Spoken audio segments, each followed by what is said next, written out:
નમસ્તે મિત્રો, નોલેજ અડ્ડામાં આપનું સ્વાગત છે. મિત્રો, આજે આપણે ગુજરાતી વ્યાકરણમાં સંજ્ઞા અને તેના પ્રકારો વિશે ચર્ચા કરીશું. મિત્રો, આ વિડીયો જો તમે પહેલીવાર જોતા હોય તો આ ચેનલને સબસ્ક્રાઈબ કરો, જેથી કરીને તમને રેગ્યુલર અપડેટ મળતા રહેશે. આ વિડીયોને શેર અને લાઈક કરવાનું ભૂલશો નહીં. તો સ્ટાર્ટ કરીએ આપણે સંજ્ઞા અને તેના પ્રકારો. તો સંજ્ઞા એટલે શું? તો કોઈ પણ સજીવ કે નિર્જીવ વસ્તુનું કોઈ ચોક્કસ નામ આપવામાં આવેલું હોય તેને આપણે શું કહીશું? સંજ્ઞા. કોને કહીશું સંજ્ઞા એટલે? તો સંજ્ઞા એટલે કોઈ પણ સજીવ કે નિર્જીવ વસ્તુનું કોઈ ચોક્કસ નામ આપવામાં આવેલું હોય તેને આપણે શું કહીશું? સંજ્ઞા કહીશું. માની લો કે વ્યક્તિઓ, સજીવ વસ્તુ કોણ? વ્યક્તિ કે પ્રાણી. તો વ્યક્તિઓ તો ઘણા બધા હોય, પરંતુ તેને ઓળખવા માટે તેને શું આપવામાં આવે છે? નામ આપવામાં આવેલું, ચોક્કસ નામ આપવામાં આવેલા હોય. જેમ કે નરેશ, મહેશ, પરેશ, કમલેશ વગેરે વગેરે નામો આપવામાં આવેલા હોય છે, જેને આપણે શું કહીશું? સંજ્ઞા કહીશું. તે જ રીતે નદીઓ પણ ઘણી બધી હોય છે.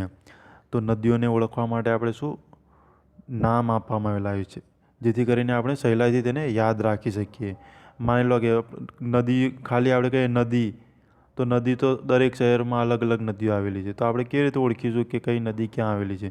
તો તેને ઓળખવા માટે આપણે નામ આપવામાં આવેલા હોય છે, જેમ કે નર્મદા, સાબરમતી, તાપી, મહી, ગંગા, યમુના, જમના વગેરે વગેરે. તો આ બધા શું છે? સંજ્ઞાના નામ. હિમાલય, નર્મદા, ફૂલ, ઘર, આ બધું શું છે? સંજ્ઞાના ઉદાહરણો છે. ત્યારબાદ જોઈએ તો સંજ્ઞાના પ્રકારો. તો સંજ્ઞાના કેટલા? 5 પ્રકારો છે. એમાં પહેલું વ્યક્તિવાચક સંજ્ઞા, જાતિવાચક સંજ્ઞા, સમૂહવાચક સંજ્ઞા, દ્રવ્યવાચક સંજ્ઞા અને ભાવવાચક સંજ્ઞા. તો વ્યક્તિવાચક સંજ્ઞા કોને કહીશું? તો કોઈ વ્યક્તિ કે વસ્તુને ઓળખવા માટે વિશેષ નામ આપવામાં આવે ત્યારે વ્યક્તિવાચક સંજ્ઞા કહેવાય છે. કોને કહીશું વ્યક્તિવાચક સંજ્ઞા? કોઈ વ્યક્તિ કે વસ્તુ પદાર્થને ઓળખવા માટે વિશેષ નામ આપવામાં આવે ત્યારે આપણે તેને વ્યક્તિવાચક સંજ્ઞા કહેવાય.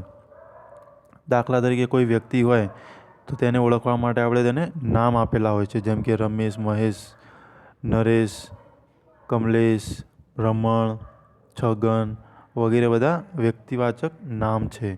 ત્યાર પછી નદીઓ પણ ઘણી બધી હોય છે, પણ નદીઓને પણ ઓળખવા માટે નામ આપવામાં આવેલા હોય છે, જેમ કે સાબરમતી, નર્મદા, તાપી, ગંગા, યમુના, જમના વગેરે બધા નદીઓના નામ છે.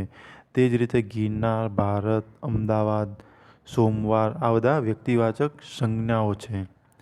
તો ઉદાહરણમાં જોઈશું તો રમેશ ગુજરાતમાં રહે છે. તો ગુજરાતમાં કોણ રહે છે?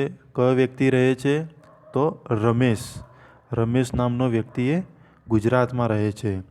તો આપણે તે વ્યક્તિને ઓળખવા માટે તેને શું કરીશું? તેને અલગ નામ આપેલું છે. શું નામ? રમેશ નામ આપવામાં, વિશેષ નામ આપવામાં આવેલું છે. કયું નામ આપવામાં આવેલું છે? રમેશ. તો રમેશ એ શું થશે? વ્યક્તિવાચક સંજ્ઞા થશે. તે જ રીતે નીચે જોઈએ તો સાબરમતી ગુજરાતની લાંબી નદી છે. તો ગુજરાતની લાંબી નદી કઈ છે? નદીઓ તો ઘણી બધી હોય છે, પરંતુ તે નદીનું નામ શું છે? તો નદીનું નામ શું છે? સાબરમતી. તો સાબરમતી નદી એ ગુજરાતની લાંબી નદી છે. તો સાબરમતી શું થશે? વ્યક્તિવાચક સંજ્ઞા થશે. તે જ રીતે ગિરનાર જોવાલાયક છે. તો અહીંયા વ્યક્તિવાચક સંજ્ઞા કઈ છે? ગિરનાર. ત્યારબાદ જોઈએ તો જાતિવાચક સંજ્ઞા. તો સમાન જાતિ કે વર્ગની વ્યક્તિઓ કે પદાર્થની વસ્તુઓને ઓળખાવતી સંજ્ઞાને આપણે જાતિવાચક સંજ્ઞા કહેવાય. જેમ કે નદી, વૃક્ષને નદી કહેવાય કે નદીને વૃક્ષ કહેવાય? ના, એ બંનેની જાતિ અલગ અલગ છે. વૃક્ષને ફૂલ કે ફૂલને વૃક્ષ કહેવાય? ના કહેવાય. શિક્ષક, વકીલ, પુરુષ, સ્ત્રીને પુરુષ કહેવાય? ના કહેવાય. અને પુરુષને સ્ત્રી કહેવાય? ના કહેવાય. પુરુષ પુરુષની જગ્યાએ છે, સ્ત્રી સ્ત્રીની જગ્યાએ છે. તો ઉદાહરણમાં જોઈએ તો બાજુમાં એક યુવતી ઊભી હતી. તો કઈ જાતિ? યુવતી એ જાતિવાચક સંજ્ઞા છે. તે જ રીતે પાઠ્યપુસ્તકો તેના પ્રાણ બની ગયા. તો પાઠ્યપુસ્તકો એ શું થશે? જાતિવાચક સંજ્ઞા.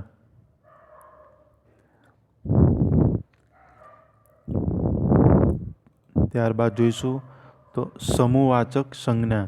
તો સમૂહવાચક સંજ્ઞા કોને કહીશું? તો જે સંજ્ઞા કોઈ વર્ગની વ્યક્તિઓ, વસ્તુઓ કે પદાર્થના નિર્દેશ કરતી હોય તો તે સમૂહવાચક સંજ્ઞા કહીશું.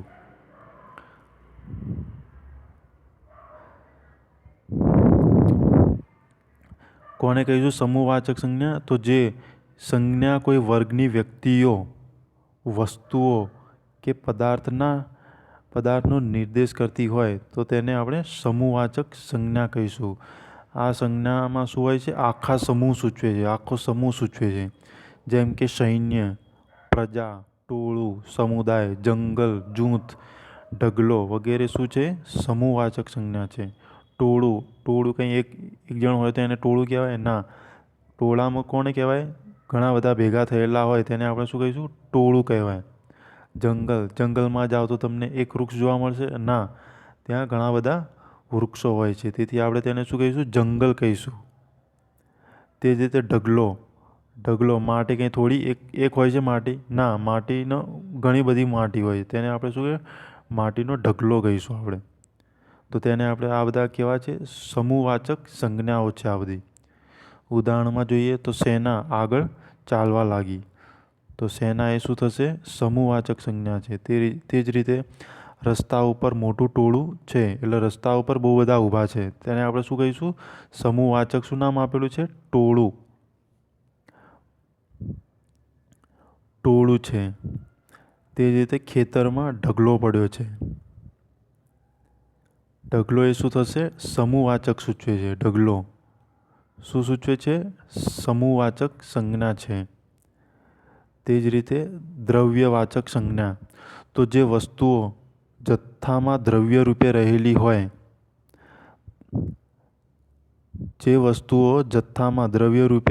છે, જેમનું વજન થઈ શકે છે, જેમનું માપ લઈ શકાય છે, તેવી સંજ્ઞાઓને શું કહીશું આપણે? દ્રવ્યવાચક સંજ્ઞાઓ કહીશું. જેમ કે માટી, તો માટીને આપણે તોલી શકીએ, હવાને આપણે માપી શકીએ, કપડાને આપણે માપી શકીએ, રૂને આપણે તોલી શકીએ, ઘઉં બી આપણે તોલી શકીએ, ચોખા પણ તોલી શકીએ, દૂધ પણ તોલી શકીએ, પાણી છે. આ બધા શું છે? દ્રવ્યવાચક સંજ્ઞાઓ છે. તો ઉદાહરણમાં જોઈશું તો ભોજનમાં અમે માત્ર દૂધ જ પીધું. તો દૂધ એ શું છે? સંજ્ઞાવાચક સંજ્ઞા છે. દૂધ એ દ્રવ્યવાચક સંજ્ઞા છે. કારણ કે તે દૂધને આપણે માપી શકીએ છીએ. તે જ રીતે ખુલ્લા વાતાવરણમાં ઠંડી હવા પ્રસરવા માંડી. તો હવાને આપણે પણ માપી શકાય છે, હવાને પણ માપી શકાય છે. તે જ રીતે ખેતરમાં ઘઉંનો પાક લહેરાતો હતો. તો ખેતરમાં ઘઉં જે દ્રવ્યવાચક સંજ્ઞા છે, જેને આપણે તોલી શકીએ છીએ. ત્યારબાદ જોઈશું તો ભાવવાચક સંજ્ઞા. તો જે પદાર્થ જોઈ સ્પર્શી ન શકાય પણ જે કેવળ અનુભવી શકાય તેવા ગુણ કે ક્રિયાના ભાવ દર્શાવે તે ભાવવાચક સંજ્ઞા કહેવાય. જેમ કે